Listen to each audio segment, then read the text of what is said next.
Hi, Jessica Benham. How are you? I'm doing great. How are you doing, Terry? I'm good. I'm good. First and foremost, thank you for taking time out of your busy schedule to come and educate us here with Western Power Community Educational Civic Series. So, Absolutely. Happy to do it. thank you. Thank you. So, before we get started, I wanted to just give you a little background of who we are and what we do. Western Power, we do a community educational civic series due to the importance of local elections and local offices, the who, the what, the where, and the why. We know there's a presidential election, but we also want the community to understand the importance and the facts of local elections is what affects us 365 days a year, 24/7. So that's what we started 6 years ago. Again, I want to thank you for coming and joining us. And so we'll get started so you can get back out there and do what you have to do. So first and foremost, please tell us, who are you? Absolutely. Yeah. No, thank you so much for having me on this. I really appreciated the invitation and I'm looking forward to a good conversation. Good. So who am I? I am Jessica Benham. I am running for state representative in House District 36.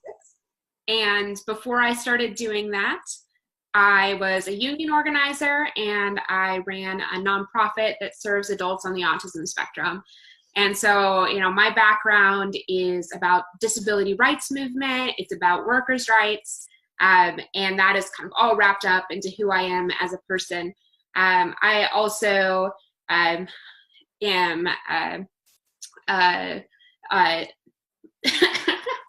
sorry, long day. Right. I'm also a disabled person. I'm openly autistic, and I'll be, fingers crossed, and let me find something wooden to knock on, the first openly LGBTQ woman elected to Pennsylvania's state legislature. I'm also a cat and dog mom, which you can probably tell from my... Oh, okay. Cute. My Queenie's laying right next to me. So, yeah, I understand. So, okay. Well, thank you for that. I didn't know. I knew you dealt with a lot on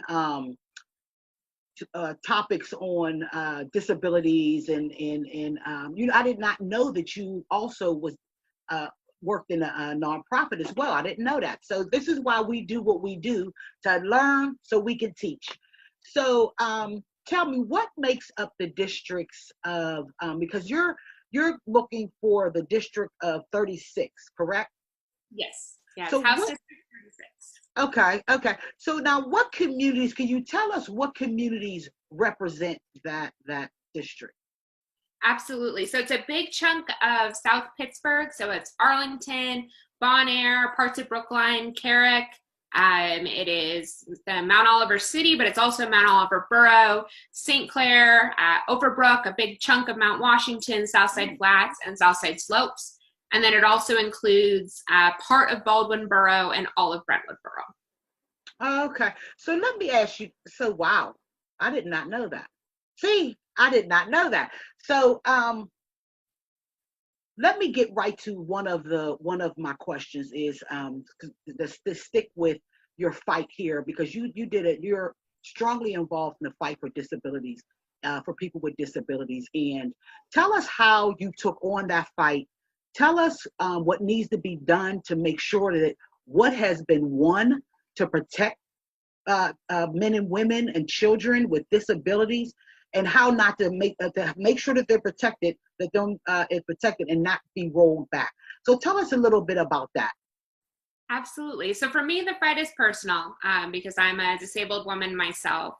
And, one of the slogans in the disability rights movement, and I mean, honestly, in a lot of movements for justice for marginalized people, is nothing about us without us.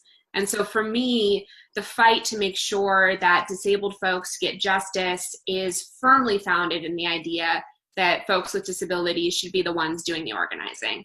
And, we need justice for disabled folks at a variety of levels of government. On the federal level, for example, we still don't have marriage equality for people with disabilities, because for some folks who get certain kinds of benefits due to their disability, if they get married, they lose those benefits. And so we don't have true marriage equality on the federal level.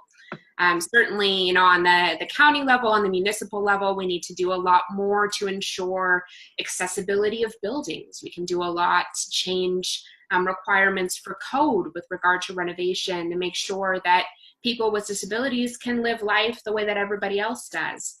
On the state level, we get to deal with a lot of the kind of structural inequalities that folks with disabilities and other intersecting marginalized identities face. I think that is an important thing to keep in mind, is that, I go into every organizing space, whether it's about workers' rights or disability rights or civil rights or any of those things, as a full person, and I don't leave any of myself behind. So I think we have to think about the ways in which disability and the ways our society treats disabled people intersects with other ways that our society oppresses folks.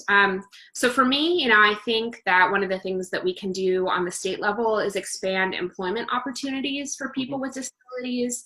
And there's a lot of different ways we can do that, starting, with vocational programming in school, all the way up through supports, once somebody has a job. One of the other things is that people don't always understand the ways that Medicaid is administered, because it's a federal program, but it's administered through the states. And so we can expand access to Medicaid waivers to ensure that folks with disabilities and seniors can receive services in the dignity and privacy of their own homes. I also think about criminal justice and jails as an extension of disability justice organizing. Take, for example, the Allegheny County Jail, where 80% of the jail's population has a diagnosed mental health disability. And I think, honestly, if you throw in PTSD and trauma, our criminal justice system and our carceral system disables everybody. And so when I think about criminal justice, which I think we'll talk about a little bit more later, I definitely think about that in the context of disability. But we also need accessible early childhood programs. We need to increase resources for schools. And, when we're thinking about workers' rights, we also need fair pay and benefits for care workers who take care of people with disabilities. I could probably go on and on, as you know, I'm passionate about, right. But I'll leave it there for time's sake. Okay, because yes, I can feel, I can see your passion, I can hear your passion. So, and I greatly appreciate that you're giving it to us to understand it as well. So, but before we go further, can I ask you to, because what we said at the very beginning is the importance of local offices, the who, the what, the where, and the why. Can you tell us exactly what are the duties of the state office? Absolutely. So obviously, a lot of people think about elected officials as people who cast votes. And that's certainly a big part of what an elected official does. Hopefully if I win this election, I get to go to Harrisburg and I get to cast votes on issues that will be incredibly impactful for our community. But on a more immediate level, elected officials also do things like bring state dollars back to their districts to invest in projects that people care about locally. And the state office itself, I believe, needs to do basically two things: keep constituents informed about what's happening and gather their input on those things, whether we're talking about potential projects or we're talking about votes. And then also provide constituent services and connect people to resources.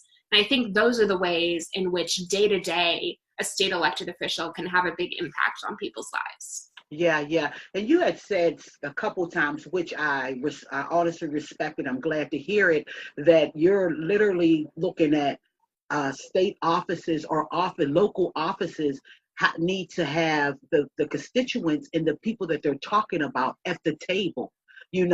All of us or none of us is one thing that you said, and not to make rules and laws about us without us is what we like to say as well. So thank you for that.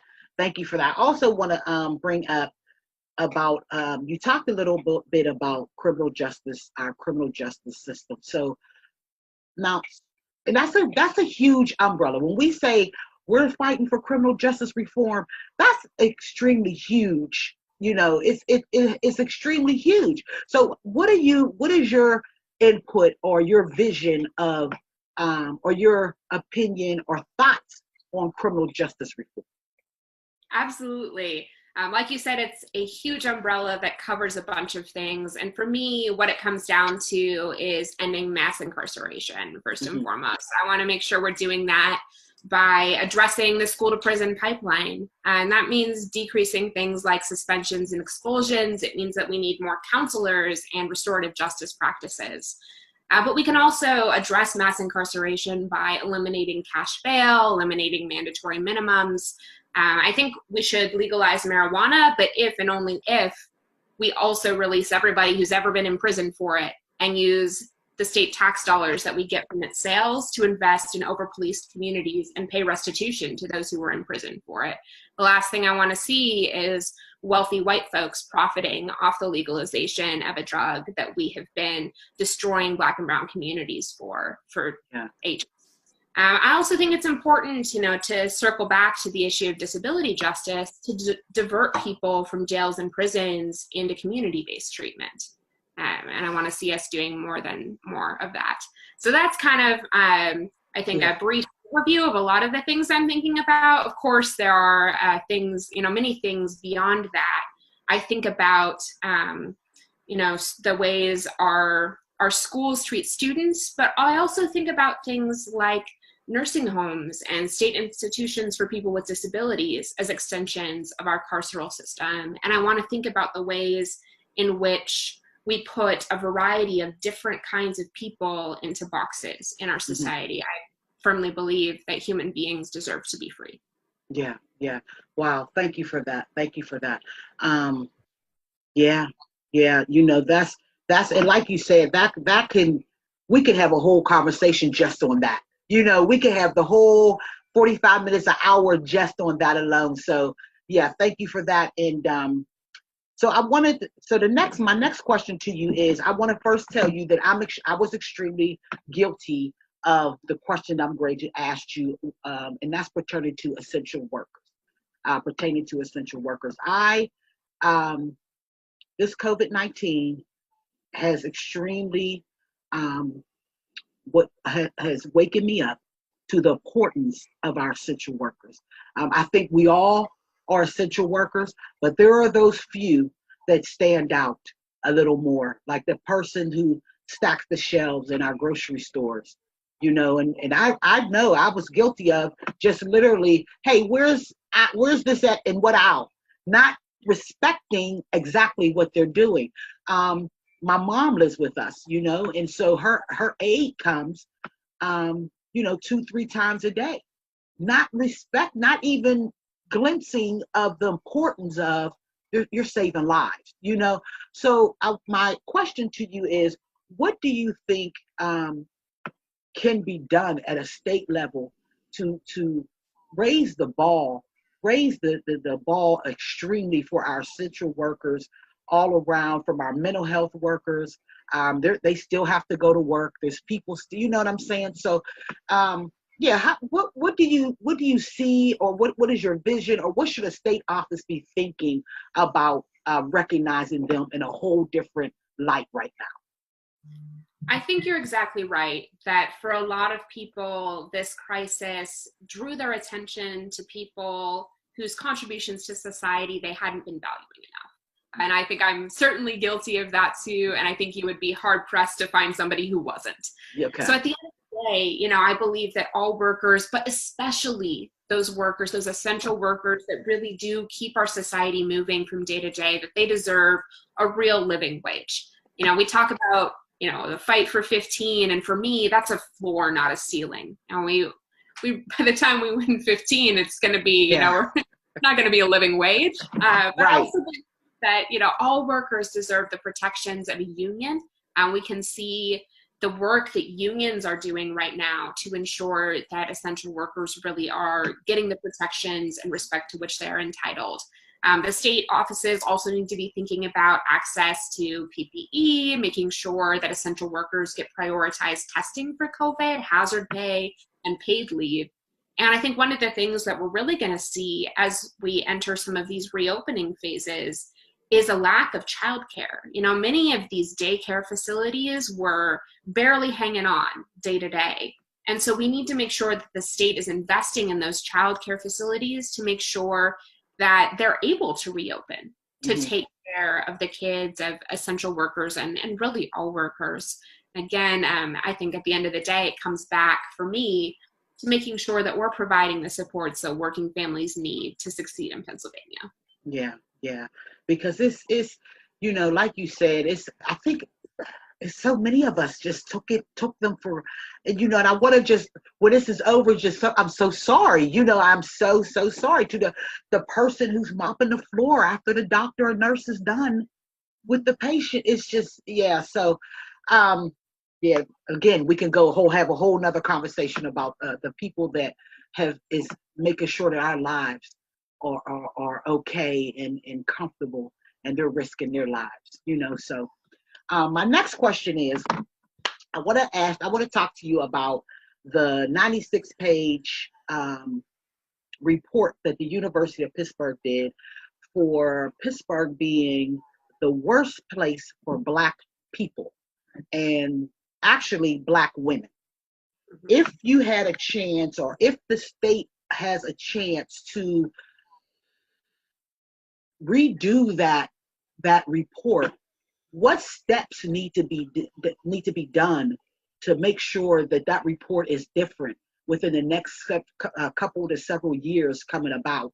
Who need to be at the table, and what does that look like going forward? Absolutely. So the media coverage, and certainly a lot of the things that elected officials said about that report, showed that a whole bunch of people just haven't been listening to Black women Yeah. who have known about and been documenting these problems for basically forever. So for me, I would start by listening to and trusting Black women and femmes who, after that report came out, called for a bunch of different policies that would really center their expertise. Now, for me, one of the things that I noticed about the conversations around that report is that those conversations were not centering the people whose lived experience was being discussed. I don't appreciate conversations that aren't led by the people whose lived experience is being discussed. So for me, we talk about who do we have to have at the table, and I'm like, no. Whose table am I going to? Yeah. Right? Yeah. Because there are Black women and femmes who are leading organizations that are already addressing so many of these problems. And, you all don't need us white women to come in and try to recreate programs or tell you what you need. You already know. We just need to listen. And so, I would say that as the expert, Black women and femmes and the organizations that you all run deserve money and resources, and to be recognized as leaders across the board, not only on these issues that are particular to your life experience, but on basically everything. Mm-hmm. So, specifically, I think three things that I would highlight would be addressing Black infant and maternal health. The Black Mamas Matter Alliance has put together this beautiful set of policy recommendations that I think absolutely should be implemented in our state. I think we also, from what I have read, there needs to be a discussion at the state level about the lack of equity and opportunity for Black women. And again, to come back to what we've already been talking about, we really need to address our unjust carceral system. So from the conversations that I've been tuned into and what I've been reading, that to me seems to be what Black women and femmes are calling for. And I'm looking forward to learning more, listening more, and making sure that we are prioritizing investments in the leadership that really matters. Okay. Thank you for that, because that's just like saying, we need to kick the elephant out the room and let's start having this conversation. So yeah, I want to throw a question out to you about the LGBTQ community. They have won some high hurdles. They have fought some big fights and they have won. Okay. What should the state office be doing to make sure that what they have won is protected and not rolled back in any way at all? So one of the big things that I think we need to do at the state level is pass what's called the Fairness Act. Because currently in Pennsylvania, LGBTQ people don't have protections for things like housing and employment. And so we really need to be making sure that people are protected from discrimination in those areas, among many others. I think, again, it's also about whose voices are leading the conversation. And, for me in particular, I think we need to be listening up and listening to Black trans women more than we have. There are incredible organizations. I think here in Pittsburgh about Sisters PGH that deserve, to be acknowledged for the work that they're doing and to be invested in. And so I do want to see more of that. Just again about who's leading the conversation and who's getting the respect and investment that they deserve. Okay, thank you for that. Thank you for that. So let me go back to your district, to the district of 36, right? House District 36. Do you believe that the funding is spread out evenly throughout the communities? If not, why? And what could be done to make sure that what should a state office be doing to make sure that funding is spread out equally within the communities? Yeah, so I think, it would be difficult to pull together exact dollar amounts from community to community, but it doesn't take much to look around and see that some areas of the district are receiving large amounts of investment, whether that's development dollars, private dollars, or government dollars, and that some parts of the district aren't being invested in or paid attention to. And I know, maybe equal is not necessarily how I think about it. I think about it in terms of equity. Because some of our communities have greater needs than other parts of our community. And so for me, I want to make sure that each community is getting the particular resources that community needs. And I'm really determined to do that in a way that is equitable, people-centered, and really about participatory democracy. Now, I think, especially at the local level, it's so important for me to remember and to remind other people who might get, wrapped up in, oh, she's a candidate or an elected official or whatever, that this isn't about me. This is about our community, and that the real power, the real decision-making power should always rest with the people. Yes, okay. And see, this is what I want. This is one of the main reasons why West Power have started doing the Educational Community Civic Series, because Jessica, what you just said right there is the whole reason why we do it.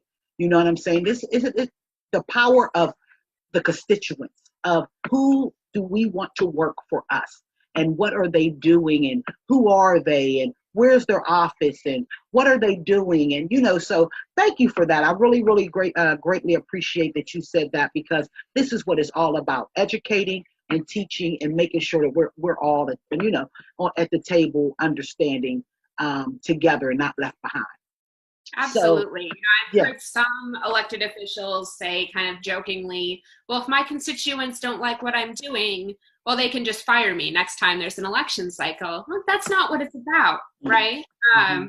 We know that the ways that power structures are set up tend to keep people in office for long periods of time, regardless of what their constituents want. What it's about is making sure that constituents feel empowered to participate, because if not, you're basically fired already, right? If your constituents aren't an active part of the process, if the power, if you have ignored the power that the people have, then what you're doing doesn't even matter. So I think it is important, you're exactly right, for politicians to remember that the power is with the people regardless. And whether or not we pay attention to it determines whether or not we're really serving our communities. Yeah. Thank you for that. Thank you.